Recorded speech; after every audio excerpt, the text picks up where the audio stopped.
मुंह बंद कर लो ना, मक्खी घुस जाएगी। अब आगे का क्या इरादा है? बहुत नीक इरादा बा। डार्लिंग, मैं इस इरादे की नहीं, 7 करोड़ को 700 करोड़ बनाने का क्या इरादा है? 700 करोड़। मैं किस मर्ज की दवा हूँ जीजू? मैंने सारी पढ़ाई लिखाई इसीलिए तो की है।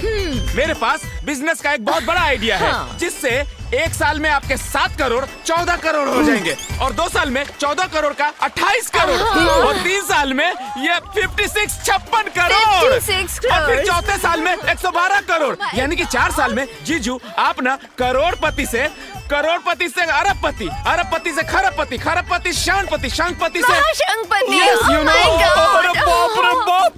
अरे इतना पैसा हम देख लेब तब तो हम पगला जाए। अब डार्लिंग, पागल तो दुनिया हो जाएगी। जब यादव ग्रुप ऑफ कंपनीज कंबानी ग्रुप ऑफ कंपनीज से 2 कदम आगे हो जाएगी।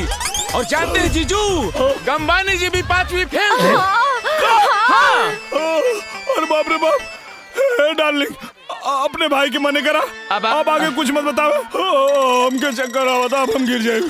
नो जीजू, गिरने का टाइम नहीं है, नोट गिनने का टाइम है। तो मैं इस प्रोजेक्ट पे कल से काम शुरू कर देता हूँ। हाँ तो फाइनल। डार्लिंग, तुम्हारे अकाउंट में 7 करोड़ तो आ ही गए होंगे। लाओ चेकबुक हमको दे दो। चेकबुक। जा। क्या हुआ? What happened? अरे चेकबुक तो हम लेबे ना कहीं। अरे कबो जरूरत ना पड़ल। अब अच्छा, कोई बात नहीं, कल हम सब लोग तुम्हारे गांव चले जाएंगे। अरे चेकबुक लेने। अब हमार मतलब तू लोग कहाँ परेशान होबा, हम जाके ले आइब ना। अभी तो हम बाथरूम जाता नहीं, बहुत जोर से लागल बा। हाँ, गो। वाह भैया, क्या घुमाया इस देहाती गवार को। मैं न कहता था बहना कि लकी का दिमाग लकी के लक से भी 2 कदम आगे चलता है। इस बंदर को बस इसी तरह गुलाटी खिलाते रहना बहना। देखना, मैं इसको ऐसा घुमाऊंगा बहना, ऐसा घुमाऊंगा बहना, ऐसा घुमाऊंगा बहना। अरे कोई बचाओ, भैया को तैरना नहीं आता।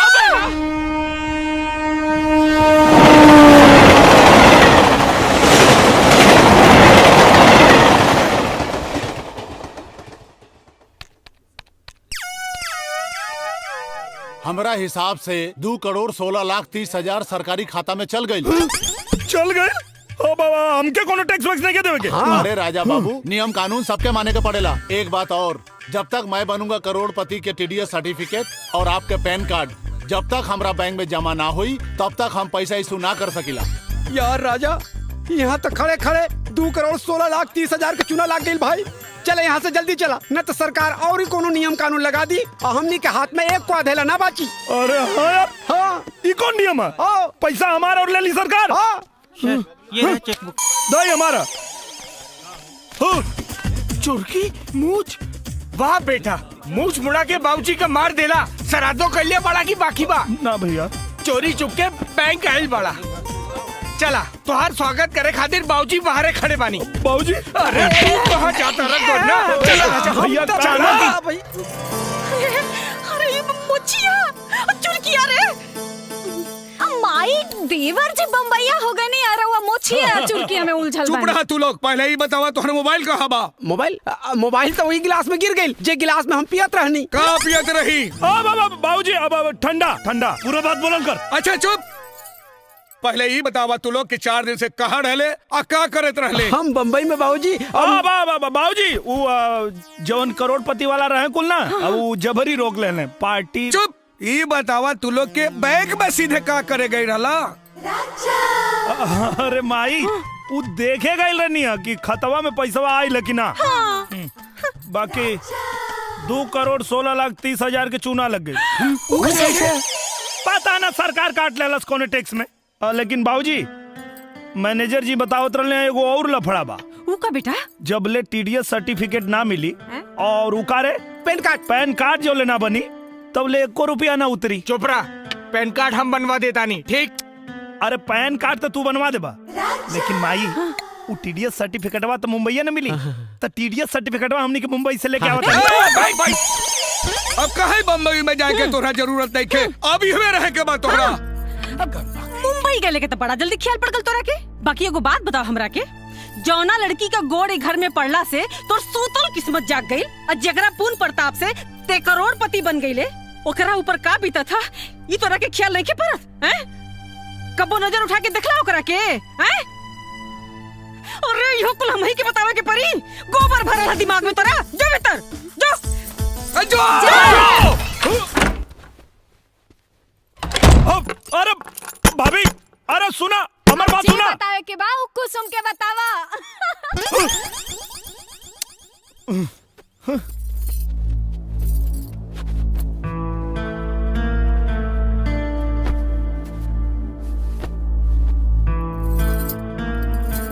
अरे ई का करता? आप थक गए हो खब, पैर दबा देता। देखा कर कोनो जरूरत नहीं है। जरूरत कैसे नहीं खे जी? पति के सेवा कैल एगो पत्नी के धर्म हो खेला। देखा, हमरा से दूर रहिया और हमरा करीब आवे के कोशिश मत करिया। हमरा से दूर रहिया और हमरा करीब आवे के कोशिश मत करिया। हमरा से दूर रहिया और हमरा करीब आवे के कोशिश मत करिया। पहले हमार बियाह होई ओकरे बाद तो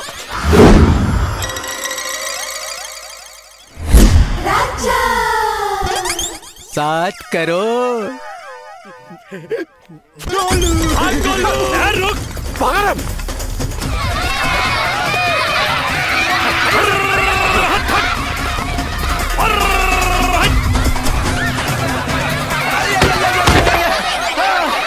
हम नहीं की भाग सकत भाई। भाग, देखा तानी कितना भाग।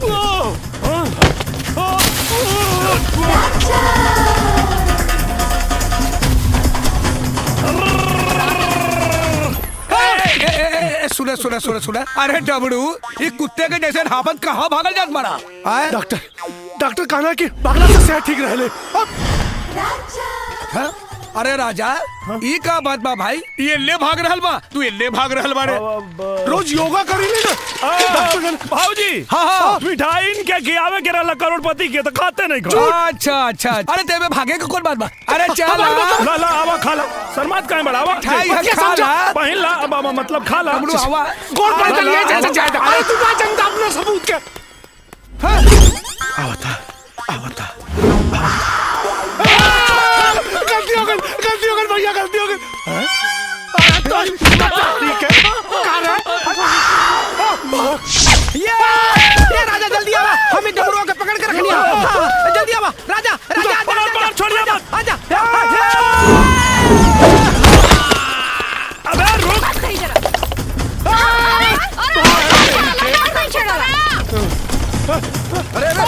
अरे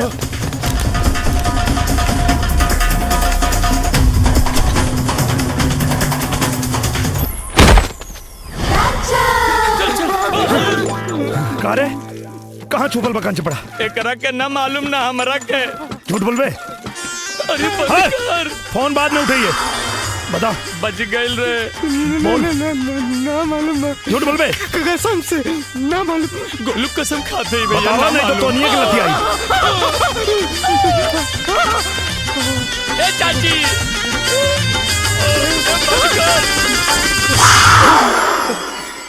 नागिन। अरे बकान चपड़ा। बेवफा से प्यार हो गया।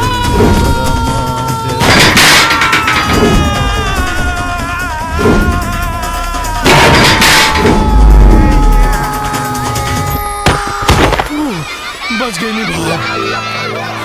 भाग कहाँ भाग में?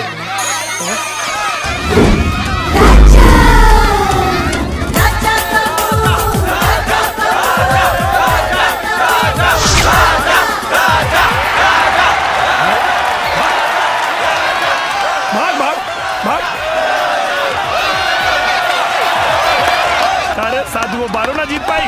डबरुआ खातिर तालियां। चप्पल चोर डबरुआ।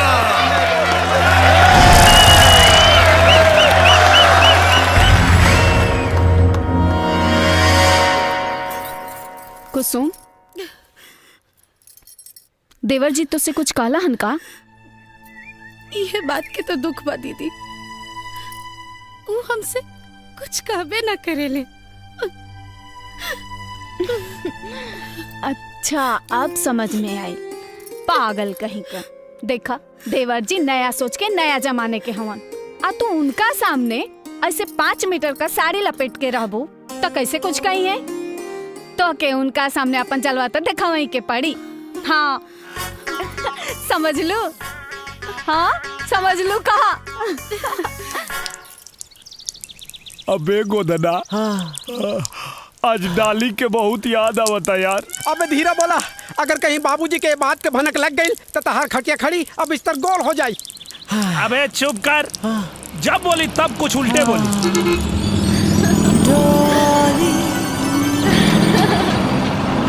अबे गोदना, अबे भाग रहा, भाग जल्दी ना भाग।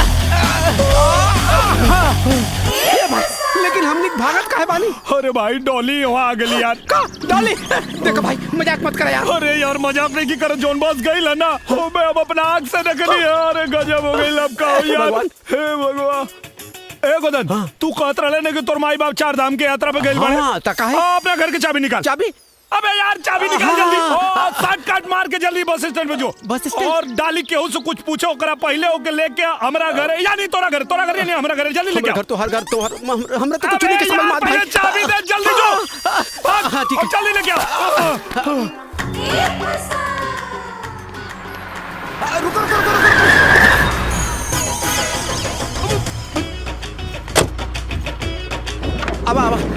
अब जल्दी आवा। ये हमार घर, अब मतलब राजा के घर। चलो दरवाजा बंद कर दे भैया। आवा लो। क्या जी, तुम तो अपने वाइफ को भूल ही गए हो। जीजू पहले दिया आशा, बाद में दिया झांसा। अरे ना ऐसा कोनो बात ना। गुदना से पूछा, अजय याद करता नहीं है ना? तो फिर मुंबई क्यों नहीं आए? देखो तुम्हारी याद में मैं आधी हो गई हूँ। का ना हम तावाई वाला रहनी, लेकिन पैसा में ना मिलल ना, पैसा ना मिलल। अच्छा जबले TDS सर्टिफिकेट ना मिली और उका कल जाला रे पेन कार्ड, वो दोनों मिली तब पैसा मिली। और जैसे पैसा मिले हम मुंबई आ जाए। तू लोग चलो लोग। जीजू तब तक हम लोग भी यहाँ रहकर इंतजार करते हैं। यस। अब अरे ना ये गांव देहात है ना, तो यहाँ बहुत धूल माटी उड़ेला। हाँ तो तू लोग यहाँ ना रहे पैबा लोग। अब पैसा मिली तो हम लेके आ जाए। तू लोग यहाँ रह के क्या कर बालो? सही बात। चलो मुंबई वापस चला। ले जीजू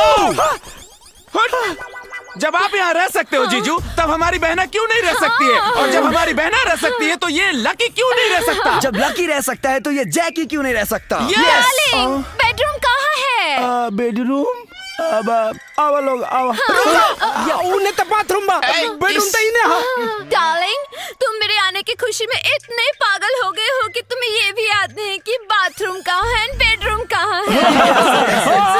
बहुत ज्यादा खुशी हो रहा है। आई भाभी जी, हम बाथरूम बेडरूम दिखा दें। दिखा दे। डार्लिंग, मुझे बहुत जोर की भूख लगी है, कुछ बनाओ ना। भाभी जी आओ ना। आओ। जीजू बहना को ना पालक पनीर बहुत पसंद है। अभी भक्त तोरी पालक के। थैंक यू जीजू। पालक पनीर पसंद। आज मुसीबत के याद के नहीं आज आ गए। हे भगवान। दुल्हन तू खाना काहे नहीं खैलुआ बहले? माई अरे घुमंतुआ के चक्कर में ते अपन खून काहे जराव तरी बिटिया? सवेरे से साँच हो गई, ओकर कहीं पता चला हैं? अरे का भाई का बताई कि का भाई, हम तो ओकरा से परेशान हो गल बानी जी। ई लेकी सवेरे से अन्न का दाना नहीं डलले मुंह में हैं? बाकी वो बहया के शरीर में न तो डर बा न तो लाज बा। अरे जब से निकम्मा गोधरा के चक्कर में पड़ल बा, तब से ये दिन पे दिन बिगड़ते जा रहल बा। देखत बाड़ी ससुर के नाती के कि कहवा बा, आज ओकर छठी के दूध याद करा दे। हाँ डार्लिंग, जल्दी बनाओ, बहुत भूख लगी है। हाँ बन गई, ले आओ तन। राजा बाबूजी बहुत गुस्सा में बानी। यहाँ आवतरन तू जल्दी भाग, ना तो सब पोल खुल जाए। अरे वहाँ कहाँ जाता रहा? बाबूजी होने से आवतरन, तू ना जा। ए भाई सब संभाल लिए। हाँ हम संभाल ले। अरे बाप रे। हे भगवान, ये दोस्ती के चक्कर में वो का करे पड़ी।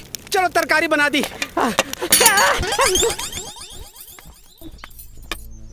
कहाँ रहले हरे? हम तोहरा के खोजत खोजत हरा रहल बाड़ी। बहू कब आइल हई? बाबूजी अरे ससुर, हम तोहार ब्याह ई खातिर कैली कि तू सुधर जाबे। अरे तू सुधरबे का, उल्टे तू और बिगड़ल जा रहल बाड़े। एक बात कान खोल के सुन ले राजा, अगर तोहरे कारण हमरा बहू के कुछो भइल तो तोहर हाथ गोर तोड़ के घर में बैठा दे। निकम्मा कही के दिमाग खराब करके रख देलस। अरे रमेश के भाई बिना मतलब डांटत रहे। पाव लगी भौजी। ओ अरे आलू पालक की सब्जी, ई सब्जी तो राजा के बहुत पसंद बा। और लाई ना लेके आई। हाँ हाँ सब्जी सब्जी लाई ना। ली आवा ना, इहो खा ले। हाँ ले आवा। अरे तू यहाँ आके खाना खा रहा, तू यहाँ आके खाना खा रहा बाड़ा है? वहाँ मुंबई वाली भौजी पूरे गांव में खरमंडल नांदे जात रहली है। हाँ हम उनका के बड़ मुश्किल से मना के अब बाहर से दरवाजा में कुंडी लगा के आई नहीं है। तू जल्दी करा, नहीं तो सगरो खेला गड़बड़ हो जाए। ए भाई तनी जो न जाके संभाल भाई जो। हम कुछ ना कर सके नहीं, समझ ला। तू जाना तोहार काम जाने। हाँ हमरा के ऐसा लगा था कि तुम्हारी डबल ड्यूटी के चक्कर में एक दिन हमारा टट्टी निकल जाए। जल्दी आओ। ए सुन ना, ए गोदन, ए गोदना, ए गोदन। अब अभी ना खैले ही चल गिल देखा।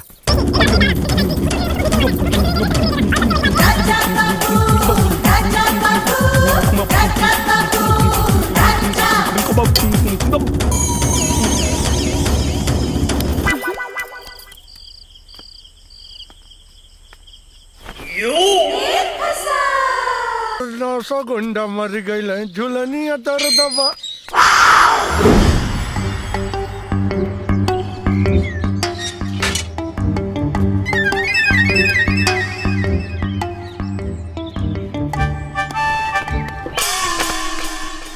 गोदना के घर से रजवा चोरी छुपे काहे जाता?